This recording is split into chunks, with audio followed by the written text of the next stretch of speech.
All right, I wanted to walk you through a little bit about the Doorbell Ring. I really like this book. I have one of the big giant books that's mine personally, that if you wish to use it in your class, you can come and ask and I will let you borrow it. It'll be great to be able to tie it in for your literacy block and show the kids that you can be interdisciplinary with your content areas. So just a big quick gist of what the Doorbell Ring. It is about a mom who baked cookies and they have 12 cookies to share. And she has 2 kids and they share their cookies and then the doorbell rings and more people are at the door. And so they share their cookies and the doorbell rings and more people are there. And it always happens right before they get to eat their cookie. So that's the gist of this book and why we use it for division. There are lots of copies. I want to say there's like 8 or 9 copies down in the math room to be able to use. And so with this one, I would model it. There is a page in the student edition of Think Up where they can use counters right along with you. You can also, there is a sheet linked in here that has cookies and little stick people that you can use. The sky's the limit. Just model whatever's going on in the story. That way it really does make division real for them. So we're going to make our book concrete. I just dropped my girls. Alright, so I've made some cookies for tea, said Ma. Good, said Victoria and Sam. We're starving. Share them between yourselves, said Ma. I made plenty. So here I would say, okay, who are our characters? Our characters are Victoria and Sam. So let me put, there's Victoria. She's a little crooked. And there's Sam. And I would just go ahead and tell the kids, Mom cooked 12 cookies.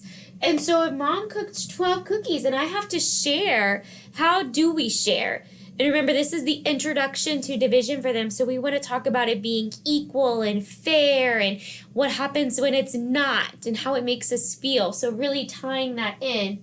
And I would draw a line so that we can keep it separated and say, well, the easiest way to share your cookies is to say, one for you, and just go back and forth with the cookies. You could have kids come up.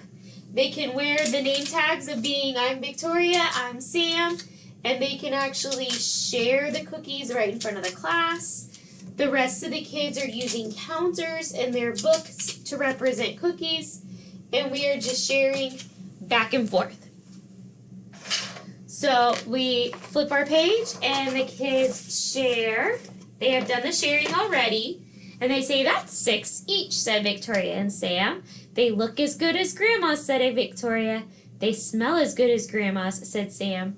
No one makes cookies like Grandma, said Ma, as the doorbell rang. And so this part right here is going to repeat through the entire book if you want to do choral reading with the kids, again, tying in that interdisciplinary.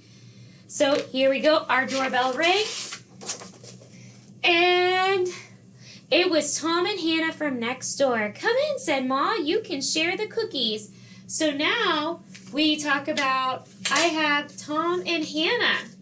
And I just added in 2 new people to my scenario. So what's got to happen? And we talk about how it's not fair if you don't share it with everybody equal. And I'll put Tom and I'll put Hannah up here. And we'll take the cookies off and say, okay, well, if I've got to go share it equal with them, then we got to start over. And I will draw my dividers to keep my kids separated. I don't have enough hands, I'm sorry. And then you go through and you share the cookies again.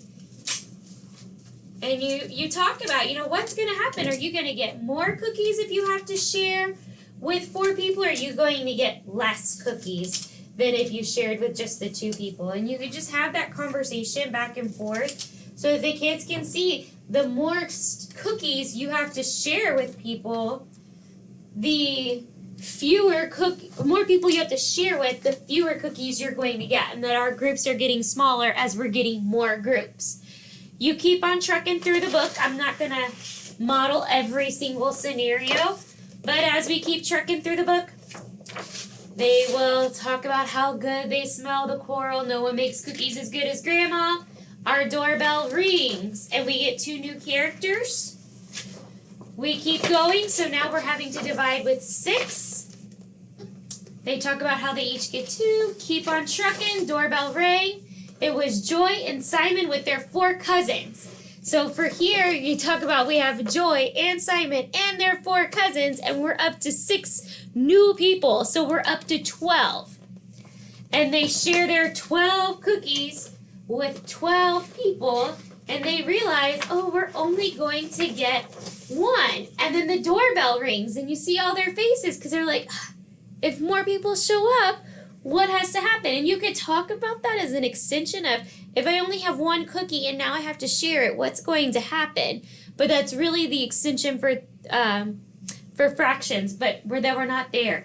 But you can talk about, I would have to cut it, and I'd have to give them a part of my whole. And the surprise ending is, once we get it all opened up, it's Grandma with some extra cookies so that there's more than enough to share with everyone. And so the conversations you can have here is,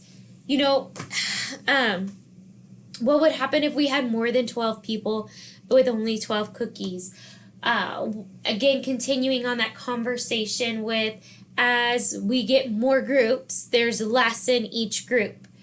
And then I always was one of those nice teachers sometimes, and after the end of the lesson, as long as everybody participated and was on task, then everybody got to get their cookie, and I would share 1 little cookie with everyone from the little Nabisco things.